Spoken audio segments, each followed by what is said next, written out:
सभी को नमस्कार। सनातन संस्था और हिंदू जनजागृति समिति द्वारा आयोजित इस भाव सत्संग में आप सभी का मैं श्रीमती शिप्रा जुवेकर पुनः हार्दिक स्वागत करती हूँ। सर्वप्रथम जगत गुरु भगवान श्री कृष्ण जी, वास्तु देवता, स्थान देवता, इनके श्री चरणों में हम भावपूर्ण प्रार्थना करेंगे कि आज का यह सत्संग निर्विघ्न रूप से संपन्न हो।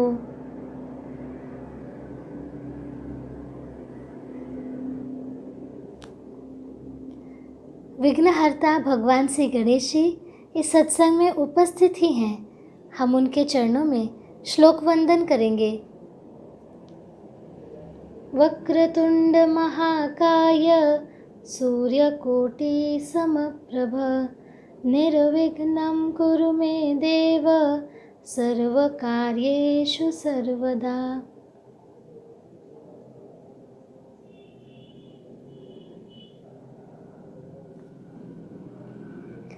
कल के सत्संग में हमने जाना कि भाव बढ़ाने में सत्सेवा का क्या महत्व है।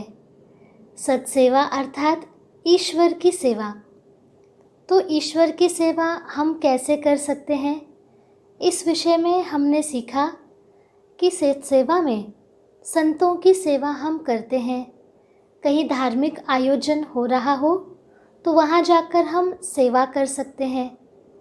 हमने ये भी जाना कि सर्वोत्तम सेवा है धर्म सेवा, अध्यात्म प्रसार की सेवा, क्योंकि इसमें लोगों को साधना बताई जाती है। तो लोग जब साधना करते हैं उनके कष्ट कम होने लगते हैं और उनके जीवन में स्थायी रूप से आनंद ही आ जाता है। धर्म सेवा हमें बहुत लगन से करनी चाहिए, क्योंकि वास्तविक रूप में देखा जाए तो धर्म सेवा से ही लोक कल्याण हो सकता है। आज हम सीखेंगे धर्म प्रसार हेतु किस किस ढंग से, कौन कौन से रूप से हम सेवा कर सकते हैं। आज के इस भाव पुष्प रूपी सत्संग में हमें ईश्वर सिखाने वाले हैं कि सर्वोत्तम सेवा है धर्म का प्रसार करना, अध्यात्म का प्रसार करना।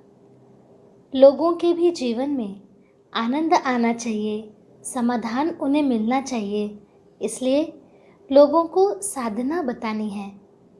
आज इस वर्तमान सामाजिक स्थिति में धर्म शिक्षा के माध्यम से लोगों में धर्माभिमान जागृत करने की आवश्यकता है। समाज में ईश्वर के नाम का प्रसार करने का महत्व अत्यधिक है। इसके ही विषय में श्री रामानुजाचार्य जी के एक प्रेरणादायी प्रसंग से हम सीखेंगे। श्री रामानुजाचार्य उनके गुरु गोष्ठीपूर्ण स्वामी जी से दीक्षा लेने और मंत्र प्राप्त करने के लिए उनके पास गए।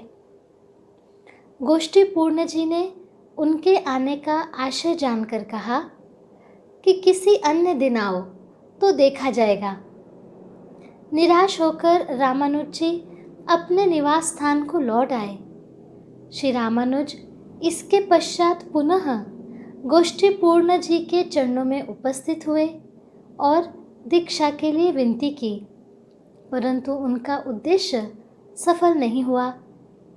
परंतु रामानुज जी ने भी लगन छोड़ी नहीं। वे बार बार दीक्षा लेने गुरु के पास जाते रहे और गुरु उन्हें लौटाते रहे। अंततः 18 बार लौटाए जाने के पश्चात गुरुदेव ने रामानुजाचार्य को अष्टाक्षर नारायण मंत्र अर्थात ओम नमः नारायणाय इसका उपदेश दिया और उन्हें समझाया, वत्स, ये परम पावन मंत्र है।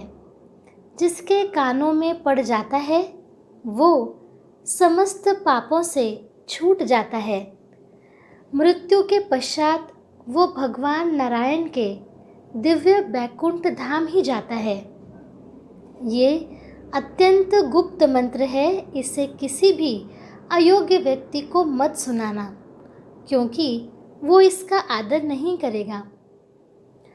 तो गुरु का तो स्पष्ट निर्देश था कि रामानुज उनका बताया हुआ मंत्र किसी भी अन्य को न बताएं। परंतु ईश्वर प्राप्ति का ज्ञान मिलने के पश्चात रामानुजाचार्य जी ने क्या किया? उन्होंने इस गुप्त ज्ञान को लोगों में बांटना शुरू कर दिया। जब गुरु को ये ज्ञात हुआ तो क्रोधित होकर उन्होंने रामानुजाचार्य जी से कहा, तुम मेरी बताई आज्ञा का उल्लंघन कर रहे हो और मेरे द्वारा दिए ज्ञान को लोगों में यूं ही बांटे जा रहे हो। तुम्हें पता होना चाहिए कि ये अधर्म है और इसके कारण तुम्हें पाप भी लग सकता है। ये जानते हुए भी तुम अधर्म कर रहे हो। ये बातें सुनकर रामानुजाचार्य जी अपने गुरु से बोले, हे महाराज, जैसा कि आप जानते हैं कि एक वृक्ष में फल, फूल, छाया, लकड़ियाँ इत्यादि अनेक कुछ होता है, फिर भी वृक्ष सब कुछ लोगों के लिए त्याग देता है। वृक्ष को कभी भी अपने इन कार्यों पर अर्थात उसके त्याग पर पश्चाताप नहीं होता। इसलिए यदि मैं ज्ञान को लोगों में बांट भी दूं, तो लोगों को ईश्वर प्राप्ति का मार्ग मिलेगा, जिससे लोगों को आनंद की प्राप्ति होगी। तो ऐसे में इस महान कार्य के लिए यदि मुझे नरक में भी जाना पड़े तो भी मुझे कोई प्रभाव नहीं पड़ेगा। रामानुजाचार्य जी की ये बातें सुनकर स्वामी जी प्रसन्न हुए और बोले, तुम्हारी समाज सेवा की लालसा को देखकर आज मुझे विश्वास हो गया है कि मैंने तुम्हें ज्ञान देकर उचित ही किया है। अब तुम समाज में जाकर इस ज्ञान का प्रचार प्रसार करो। ऐसा करने से मुझे भी आनंद ही मिलेगा। गुरु की आज्ञा का पालन करते हुए श्री रामानुजाचार्य जी ने देश भर में भ्रमण किया, लाखों लोगों को भक्ति मार्ग में प्रवृत्त किया। यात्रा के दौरान अनेक स्थानों पर आचार्य रामानुज ने कई जीर्ण शीर्ण हो चुके पुरातन मंदिरों का भी पुनर्निर्माण कराया। इन मंदिरों में प्रमुख रूप से श्रीरंगम, तिरुनारायणपुरम और तिरुपति मंदिर प्रसिद्ध हैं। रामानुजाचार्य जी के मन में अन्यों के प्रति कितना प्रेम है कि उनको लगता है कि जो मंत्र मेरा कल्याण कर रहा है तो वो मंत्र सबको पता होना चाहिए, सबका कल्याण होना चाहिए। तो इसके लिए मुझे नरक में भी जाना पड़ा तो भी चलेगा। स्वयं को कल्याण का मार्ग ध्यान में आया तो तुरंत ही अन्यों को कैसे ये मार्ग दिखाऊं, इसकी उन्हें कितनी लगन थी। इसलिए यदि हमें भी कोई ज्ञान प्राप्त होता है तो उस ज्ञान को अपने तक सीमित न रखते हुए समाज के कल्याण और भलाई के लिए लोगों में उस ज्ञान को बांटना चाहिए, क्योंकि हम सभी तो जानते हैं कि ज्ञान बांटने से बढ़ता है, रखने से नहीं। आज लोगों में इन सब बातों के प्रति जागृति लानी चाहिए। जागृति के लिए धर्म शिक्षा देना बहुत आवश्यक है। अब धर्म शिक्षा अर्थात क्या, वो समझ लेते हैं। अब आज समाज में क्या स्थिति है वो यदि हम देखें तो कहीं भी अपने धर्म के बारे में जो जानकारी है, अपने धर्म ग्रंथ में जो लिखा है, ऋषि मुनि जो बता कर गए हैं, वो आज कहीं भी सिखाया नहीं जाता।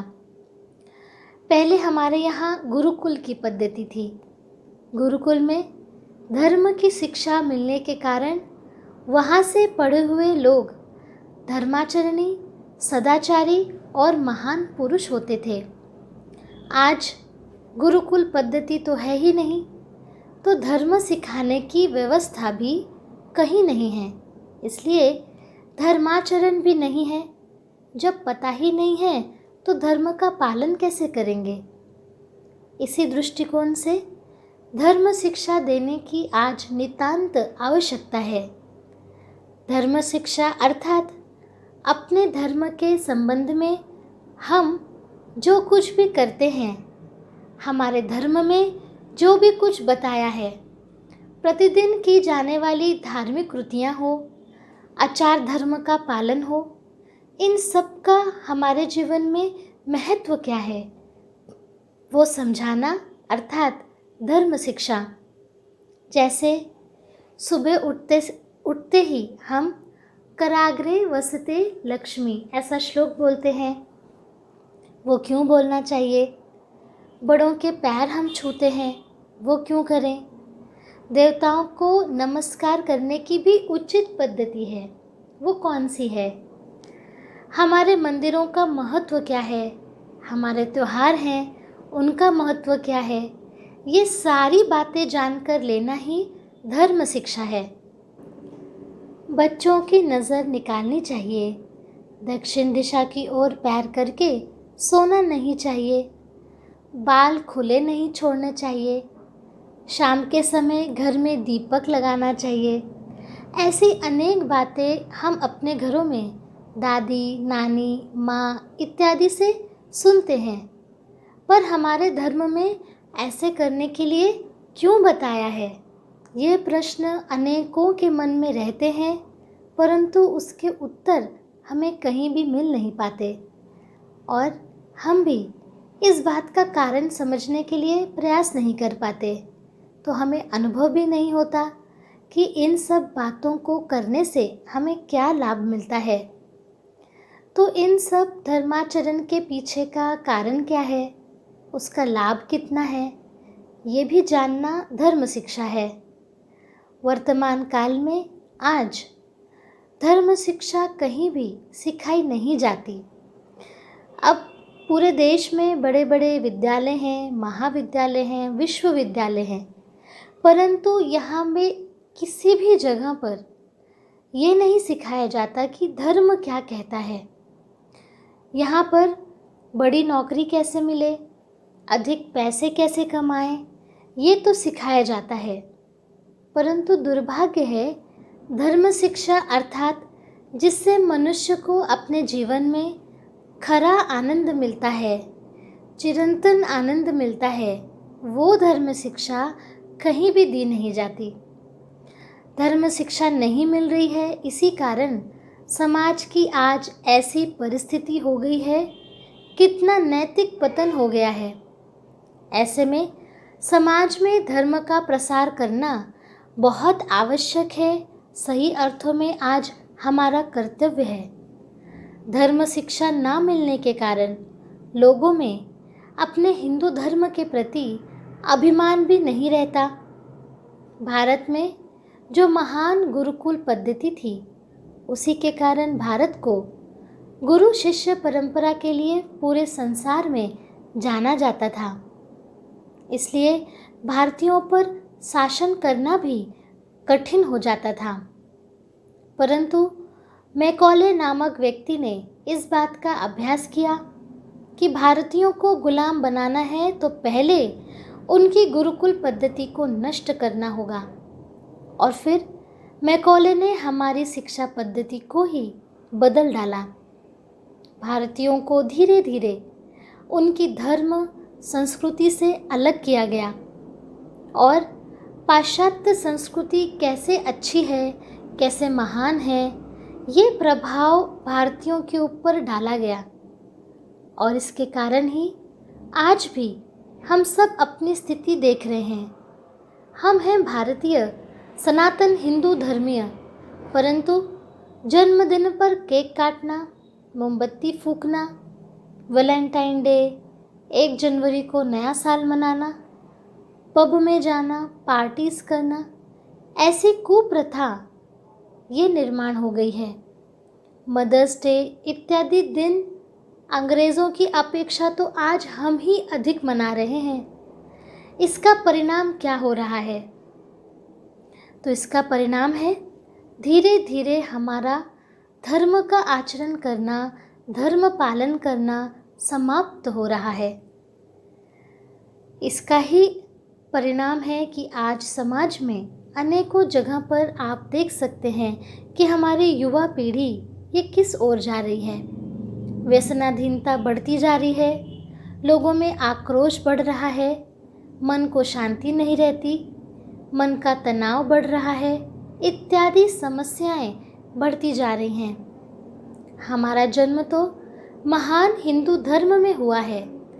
इस धर्म के प्रति हमारा प्रेम अपने प्राणों से भी अधिक होना चाहिए। यदि हमारा प्रेम धर्म पर होगा तो ही हम धर्म के लिए कुछ तो त्याग कर पाएंगे। इसके लिए गांव-गांव में ऐसे धर्म शिक्षा वर्ग आरंभ करने चाहिए। धर्म प्रसार करने की सेवा हमें समर्पण भाव और लगन से करनी चाहिए, क्योंकि धर्म का शिक्षा मिलने के बाद, धर्म का ज्ञान मिलने के बाद ही लोगों में अपने धर्म के प्रति अपनापन निर्माण होता है। उन्हें धर्माचरण करने से अनुभूतियाँ आती है। इसीलिए धर्म शिक्षा वर्ग ये अत्यंत महत्वपूर्ण है। यदि आपको लगता है कि धर्म शिक्षा वर्ग आपके क्षेत्र में आरंभ होना चाहिए, तो आप हमें भी संपर्क करके बता सकते हैं। अन्य लोगों को अपने क्षेत्र में ऐसे धर्म शिक्षा वर्ग आरंभ करने के लिए प्रेरित कर सकते हैं। सनातन संस्था द्वारा गांव-गांव में इस प्रकार के धर्म शिक्षण वर्ग चलाए जाते हैं। अभी तो लॉकडाउन है, तो इस कारण प्रत्यक्ष में सत्संग लेना संभव नहीं है, परंतु फिर भी प्रतिदिन 4 ऑनलाइन सत्संग शुरू हैं, जिसका लाभ आज हजारों लोगों को हो रहा है। ऐसे ही जब कुछ लोगों द्वारा धर्म शिक्षा देने की सेवा आरंभ की गई, तो किस प्रकार समाज में परिवर्तन आता है, ये आज हम कुछ उदाहरणों से समझ लेंगे। धर्म सेवा का पहला उदाहरण हम देखेंगे महाराष्ट्र के पुणे का। महाराष्ट्र के पुणे में एक सोसाइटी में धर्म शिक्षा वर्ग का आयोजन किया गया। पहले वहाँ आपस में लोगों में कलह क्लेश होते रहता था।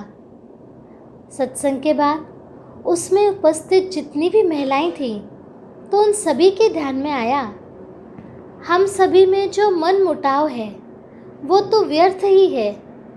हम सभी यदि एकजुट होकर रहेंगे, आनंद से रह सकते हैं और हमारे मन में मन मुटाव भी नहीं रहेगा। उपस्थित 15 महिलाओं ने निश्चय किया कि नियमित साधना करके आनंद प्राप्त करेंगे। और जब दूसरी बार वहाँ सत्संग हुआ, तो उन सभी महिलाओं ने मिलकर पूरी सोसाइटी की स्वच्छता कर दी। सोसाइटी में एक मंदिर था, वहाँ भी स्वच्छता की, वहाँ पर सत्संग के लिए जगह बनाई। और इतना ही नहीं, पूरी सोसाइटी के सभी लोगों को जाकर बताया कि साधना करना बहुत आवश्यक है। आप साधना सीखना चाहते हैं, सत्संग में अवश्य आइए। उसके बाद 25 लोग नियमित रूप से सत्संग में आने लगे। 5 महिलाओं ने तो अपनी सोसाइटी से भी आगे जाकर आसपास की सोसाइटी में साधना बताना आरंभ किया। ये सब केवल सत्संग में आने के बाद वहाँ बताई गई साधना करने की लगन के कारण हुआ। अभी वहाँ सभी साधना करते हैं और पहले जो तनाव क्लेश रहता था वो भी उनमें अब नहीं होता। सभी मिलजुल कर रहते हैं, एक दूसरे का सहयोग करते हैं। उनका आपस में परिवार जैसा ही संबंध हुआ है। तो कितना अच्छा है ना कि एक सोसाइटी में ये प्रयास हुआ, कितना प्रेम भाव आया। तो यदि धर्म शिक्षा वर्ग अपने धर्म की जानकारी हम अधिक से अधिक लोगों तक पहुंचाते हैं, तो कितने स्थानों पर ऐसा अच्छा वातावरण निर्माण हो सकता है। अब हम दूसरा उदाहरण देखते हैं। कर्नाटक स्थित सनातन के संत पूजनीय रामानंद गौड़ा जी ने लॉकडाउन की कालावधि में कर्नाटक के जिज्ञासुओं को ऑनलाइन सत्संग में जोड़ा। सत्संग में उन्होंने सभी को बताया कि अपने घर का वातावरण हम सात्विक कैसे करें। इस हेतु उन्होंने छोटी छोटी कृतियाँ बताई, जैसे घर में जितनी भी अनावश्यक वस्तुएं हैं उन्हें बाहर निकाल देना है। अब बहुत बार हम देखते हैं कि घर पर बहुत वर्षों तक हम ऐसी वस्तुओं को संजोए रखते हैं जो कभी काम में ही नहीं आती। इससे हमारा घर भी भरा हुआ रहता है और हमारी उलझनें भी बढ़ती हैं। साथ ही घर में नकारात्मक स्पंदन भी बढ़ जाते हैं। इसलिए घर में से जितनी भी ऐसी वस्तुएं हैं तो वो हमें हटा देनी चाहिए। उन्होंने आगे बताया कि घर में जो आवश्यक वस्तुएं हैं वो अच्छे से और व्यवस्थित रूप से रखनी चाहिए। ऐसा करने से सत्यम शिवम सुंदरम, ये जो ईश्वरीय गुण हैं वो हम में आएंगे और हमारी वास्तु भी, हमारा घर भी सात्विक बनेगा, उसमें सकारात्मक स्पंदन बढ़ेंगे। उन्होंने आगे बताया कि घर में आते समय बाहर पहनने के पादत्राण अर्थात जूते चप्पल बाहर ही उतार कर अंदर आना चाहिए। इससे घर में बाहर की गंदगी के साथ साथ नकारात्मकता घर में नहीं आती। अब नकारात्मकता अर्थात रजतम हम इनको बोल सकते हैं, क्योंकि बाहर का वातावरण रजतम बढ़ा हुआ रहता है। वही चप्पल हम घर में पहन कर आएंगे तो घर का भी वातावरण दूषित होता है। अब ये बात आज डॉक्टर्स भी बताते हैं कि बाहर पहनने वाले जूते चप्पलों से घर में कीटाणुओं का प्रवेश होता है, इसलिए घर के अंदर जूते चप्पल नहीं पहनने चाहिए। पूज्य रामानंद जी ने आगे बताया कि घर में आते समय पैर धोकर ही हम घर में प्रवेश करें। ये पद्धति पुरातन हिंदू संस्कृति से ही चली आ रही है। ऐसा करने से घर में स्वच्छ पैरों से हम प्रवेश करते हैं तो पहली बात की गंदगी नहीं आती और दूसरी की नकारात्मक स्पंदन भी घर में प्रवेश नहीं कर पाते और हमारी वास्तु सकारात्मक ही बनी रहती है। पूज्य रामानंद जी ने घर की नियमित शुद्धि करने के लिए भी बताया। तो जैसा कि हमने भाव सत्संग में पहले ही देखा है, वास्तु शुद्धि हमें कैसे करनी है।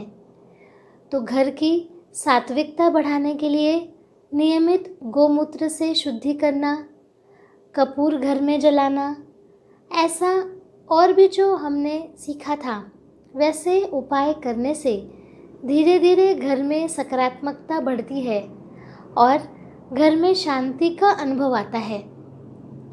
इस प्रकार बताने से जिज्ञासुओं ने वैसी कृति करना आरंभ किया और अपने घर को आश्रम जैसा सात्विक बनाने का प्रयास किया। इस कारण कईयों के घर में सकारात्मक परिवर्तन हुए और घर की बदली हुई परिस्थिति का उन्होंने फ़ोटो निकाला कि अब घर में हमें कितना अच्छा लग रहा है, घर का कैसा रूप बदल गया है। इस प्रकार उन्होंने फ़ोटो निकालकर पूज्य रामानंद जी को भी भेजा। लगभग 100 से 200 जनों ने अपने घरों में इस प्रकार सकारात्मक परिवर्तन किए। सभी ने इससे अपने घर में आनंद का भी अनुभव किया, शांति का अनुभव किया, क्योंकि साधना करने में उन्हें सहायता होने लगी। हम जहाँ रहते हैं और वहाँ जहाँ पर साधना करते हैं वहाँ की वास्तु से भी हमें साधना करने के लिए यदि सहायता मिलेगी तो साधना के प्रयास करना हमारे लिए आसान हो जाता है। तो इस प्रकार पूज्य रामानंद जी की धर्म प्रसार की इस सेवा के कारण कितने अधिक लोगों के जीवन में ही परिवर्तन आ गया है। अब हम तीसरा अनुभव सुनेंगे। यह अनुभव है महाराष्ट्र में चोपड़ा नामक स्थान की। वहाँ अलकरीवाड़ा नामक एक जगह है। इस क्षेत्र में कुल 40 घर हैं। इस स्थान की ऐसी स्थिति थी कि सभ्य नागरिक वहाँ पर जाते ही नहीं थे, क्योंकि वहाँ रहने वाले लोग एक तो मजदूर वर्ग के थे और उनमें व्यसन था, शराब पीते थे। इस कारण उस बस्ती में बाहर का कोई व्यक्ति आता ही नहीं था। और वहाँ के लोगों की स्थिति कैसी थी? वैसे तो सभी हिंदू थे, परंतु पूजा पाठ कैसे करना है ये तक उनको पता नहीं था। सुबह सुबह हर जो पुरुष थे वे मजदूरी के काम पे जाते थे और महिलाएं हैं तो वे खेतों में काम करने निकल जाती थी। शाम को घर आना, शराब पीना और रोज़ किसी न किसी से झगड़े करते रहना, ऐसी स्थिति उस जगह की थी। परंतु एक दिन वहाँ धर्म प्रसार करने वाले कुछ साधक गए और धर्म शिक्षा वर्ग का आरंभ हुआ। तब से हर त्योहार पर वो कैसे मनाना है उसका प्रैक्टिकल करना, वो त्योहार स्वयं उस क्षेत्र के लोगों के साथ मनाना, ये प्रयास वहाँ के जो साधक हैं उन्होंने किए। भगवान का नाम जप करवा कर लिया। ऐसा करने से मात्र 3 माह में ही पूरी बस्ती की तो स्थिति ही बदल गई। कई लोगों ने शराब पीना छोड़ दिया। वहाँ के लोगों ने बताया कि गणपति उत्सव कैसे करना है, श्री कृष्ण जन्माष्टमी किस दिन होती है, ये तक उन्हें ज्ञात नहीं था। परंतु साधकों के सत्संग से बस्ती वालों को आनंद मिलने लगा। उन्होंने सारे त्योहार, सभी कुछ आनंद के साथ मनाना शुरू किया। उसी बस्ती के पास में मंदिर था जहाँ वे जाते नहीं थे, उस मंदिर में वे जाने लगे। उस बस्ती के लोगों ने ये भी बताया कि जब पहले रविवार का दिन आता था तब उन्हें लगता था कि ये दिन हफ्ते में होना ही नहीं चाहिए, क्योंकि उस दिन छुट्टी रहती थी तो सभी जन अपने घर में रहते थे। परंतु व्यसन के कारण, अज्ञानता के कारण आपस में कलह क्लेश होता था। परंतु जब से उन सब ने धर्म शिक्षा वर्ग में बताए अनुसार साधना का आरंभ किया, आज वे अत्यंत आनंद में हैं और उन 40 घरों में आपसी प्रेम भाव है।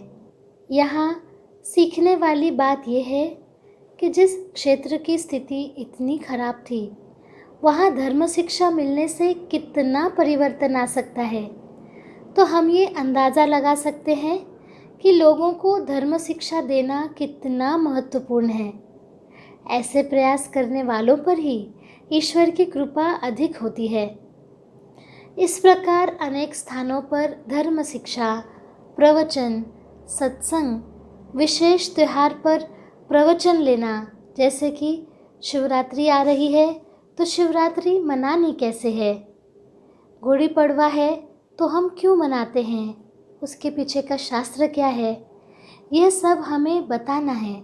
इस माध्यम से बड़े प्रमाण में समाज को धर्म शिक्षा देकर साधना की ओर मोड़ने की ये सेवा बहुत से लोग आज लगन से कर रहे हैं, जिसके चलते लोगों ने हिंदू तिथि के अनुसार जन्मदिन मनाना, चैत्र शुक्ल प्रतिपदा को अपना नववर्ष मनाना, अपने घर के पूजा घर की रचना शास्त्र के अनुसार करना, कुल देवता का नाम स्मरण शुरू करना, त्योहारों को सात्विक ढंग से मनाना, ऐसे अनेक कृत्य आरंभ किए हैं।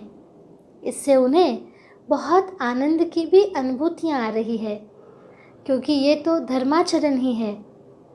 आप भी अपने क्षेत्र में इस प्रकार के धर्म शिक्षा वर्ग निःशुल्क रूप से आयोजित कराना चाहते हो तो आप हमें अवश्य बताइए। ये जो स्थिति है वो सामान्य होते ही हम ऐसे वर्ग आरंभ कर सकेंगे। तब तक ऑनलाइन सत्संगों में अवश्य जुड़े रहिए। इस प्रकार हमें धर्म शिक्षा वर्ग में ये भी सिखाया जाता है कि जहाँ जहाँ धर्म के संरक्षण की, हमारे संस्कृति के संरक्षण की बात आए तो ऐसी हर जगह पर हमें सेवा करनी ही चाहिए। मंदिर भक्तों की आस्था के मुख्य स्थान होते हैं। हमारे मंदिर शक्ति और चैतन्य के स्तोत्र होते हैं। मंदिर में देवताओं का तत्व और अस्तित्व अधिक मात्रा में कार्यरत होता है, ये हम जानते ही हैं। इसलिए मंदिर में जाने से हमारे मन को शांति मिलती है। इसलिए ऐसे मंदिरों की पवित्रता बनाए रखने के लिए हमें पूरे प्रयास करना चाहिए। ये हमारा कर्तव्य ही है। मंदिर को स्वच्छ रखने के लिए वहाँ आने वाले लोगों में जागृति लानी चाहिए, क्योंकि सामान्यतः ऐसा देखा गया है कि लोग मंदिर तो आते हैं परंतु इधर उधर प्रसाद के कागज़, अगरबत्ती के पैकेट इत्यादि साहित्य फेंक जाते हैं। हमें इसे रोकना चाहिए। हमने देखा होगा, ये अनेक जगह की बात है कि जब भी हम मंदिर जाते हैं तो मंदिर के बाहर हमें क्या दिखता है। मंदिर के बाहर चप्पलों को किसी भी तरह से उतारा गया होता है। आड़ा तिरछा कैसे भी चप्पलें वहाँ पड़ी रहती हैं। तो ऐसा हमें जहाँ भी दिखे तब सर्वप्रथम तो चप्पलों को हमें सीधी लाइन में व्यवस्थित रूप से रखना चाहिए। ये हमारा कर्तव्य है, ये हमारी सेवा है।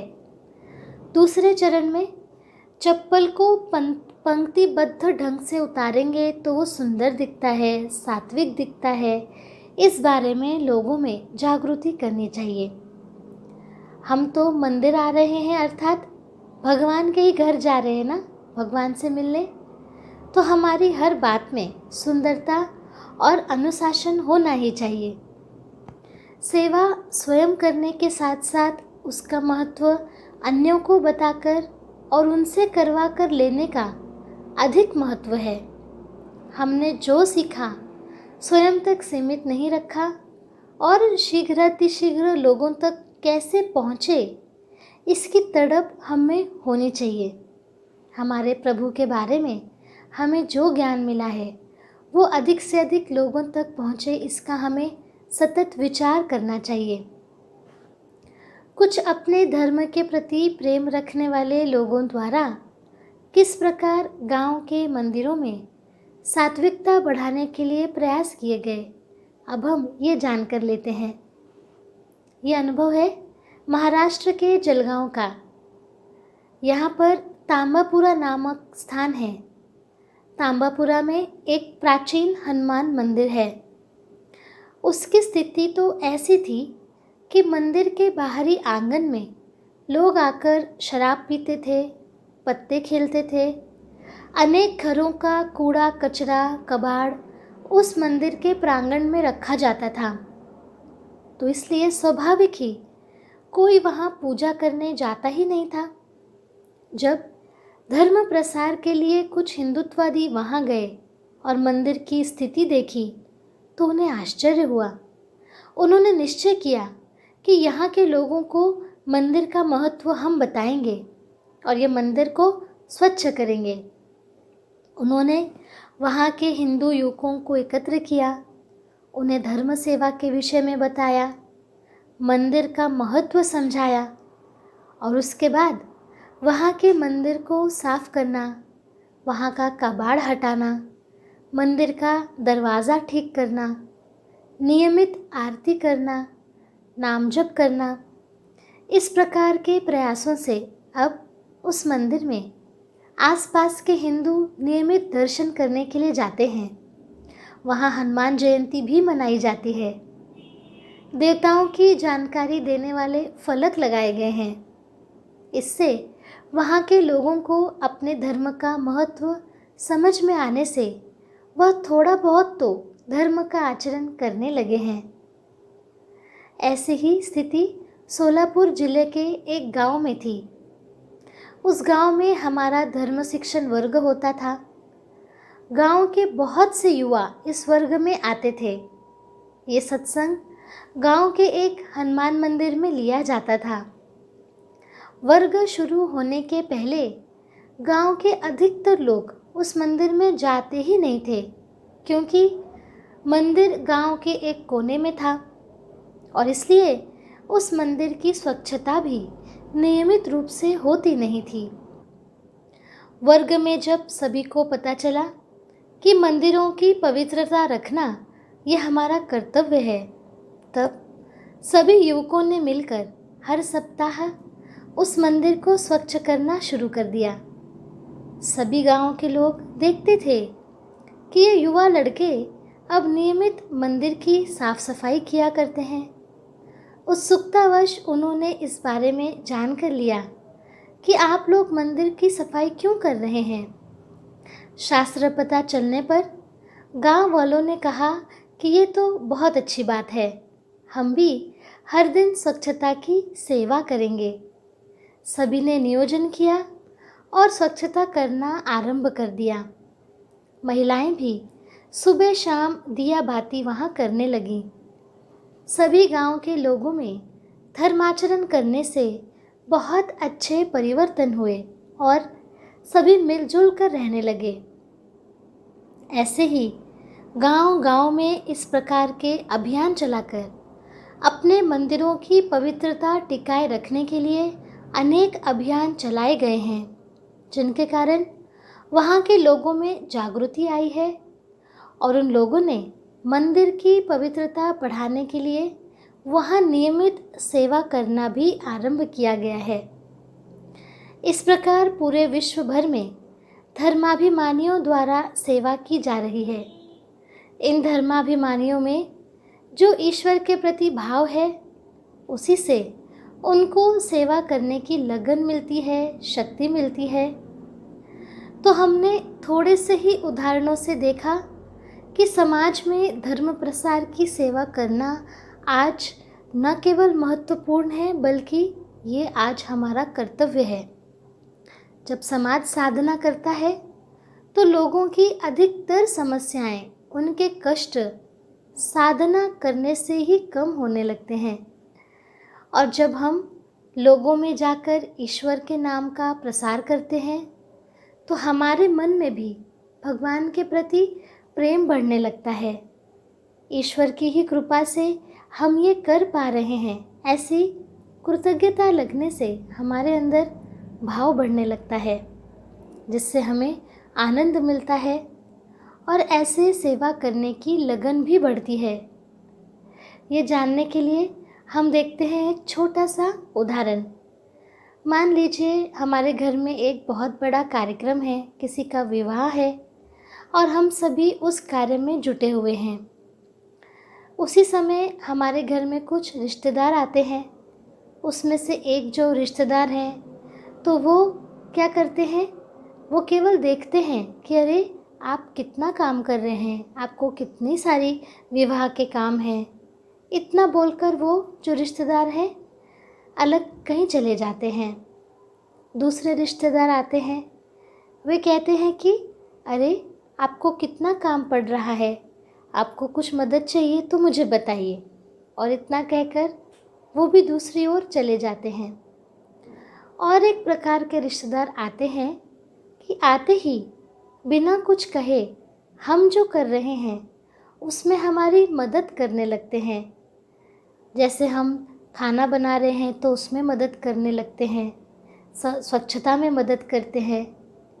तो हमें तीनों रिश्तेदारों में से जिस रिश्तेदार ने बिना कुछ कहे हमारी मदद ही करने का आरंभ किया, तो वो हमें अधिक अपने लगते हैं, प्रिय लगते हैं। वैसे ही धर्म प्रसार करना, लोगों में साधना बताना, ये तो भगवान की ही कार्य है, भगवान का ही कार्य है। और ये कार्य करने से हम भी भगवान के प्रिय बनते हैं। अब हम देखेंगे सत्सेवा और कार्य, इसमें अंतर क्या है। अब किसी भी साधारण व्यवहारिक कर्तव्य और सत्सेवा में बहुत ही अधिक भिन्नता होती है। यदि हम नौकरी अथवा कोई अन्य कार्य कर रहे हैं तो कार्य पूरा होने पर हमें इस बात की निश्चिती होती है कि हमें लाभ मिलेगा। उदाहरण के लिए महीने के अंत में यदि वेतन ही ना मिले तो क्या हम नौकरी को जाएंगे? बिल्कुल नहीं। हमें वेतन मिलता है इसलिए नौकरी पर लोग जाते हैं। अधिकतर ये अहम होता है कि देखो मैं काम करता हूँ, मेरे प्रयत्नों से मेरी पहचान बने। परंतु सत्सेवा बिल्कुल ही विपरीत होती है। सत्सेवा में पहले तो कर्तापन का कोई भी विचार ही नहीं होता, क्योंकि सेवा ईश्वर ही करवा रहे हैं, हम तो केवल माध्यम हैं। ऐसी धारणा मन में जागृत रहती है। आध्यात्मिक प्रगति होने पर ये धारणा अधिक दृढ़ होकर ईश्वर के प्रति भाव और भक्ति में वृद्धि होने लगती है।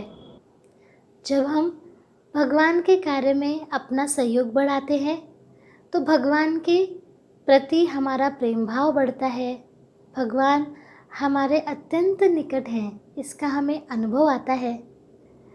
ऐसे व्यक्ति के व्यवहारिक कर्तव्य तथा कार्य में व्यस्त होने पर भी उनमें सकारात्मक शक्ति बढ़ती है।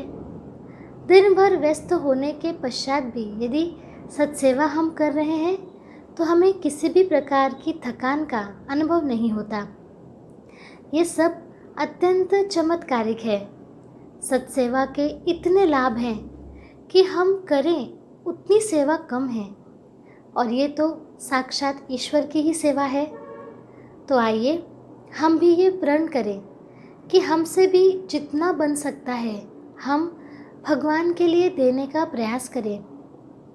भगवान के प्रति अपना समर्पण बढ़ाएं। दिन में चाहे आधा घंटा हो, 1 घंटा हो, इतना तो समय निश्चित रूप से हमें मिलता ही होगा। तो हम इस समय में क्या सेवा करें, इस समय में धर्म का कार्य कैसे करें, ये हमें विचार करना है। यदि आप में से किसी को धर्म कार्य करने की इच्छा हो, धर्म का प्रसार की सेवा करने की इच्छा हो, तो आप हमें कमेंट में अवश्य लिख कर दीजिए। लॉकडाउन के काल में भी हम घर बैठे धर्म प्रसार कैसे कर सकते हैं, इस विषय में मार्गदर्शन किया जाएगा। जब ये सेवा का चैतन्य समाज में फैलता है तो समाज में भी सकारात्मक परिवर्तन हो जाते हैं। इतना लाभ है सत्सेवा का। तो आज के सत्संग से हमने जानकर लिया कि हमें जो भी ज्ञान मिला है वो लोगों के कल्याण के लिए लोगों को बताना, ये धर्म सेवा है।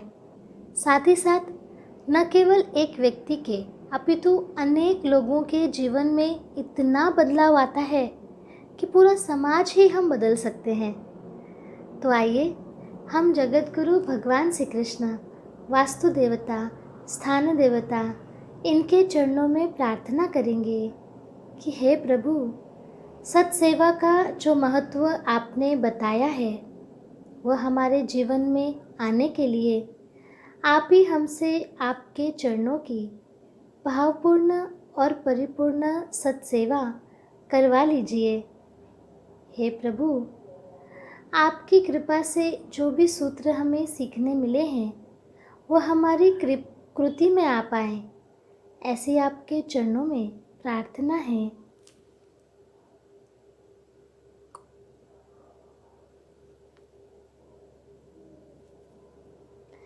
आज के सत्संग के लिए इतना ही।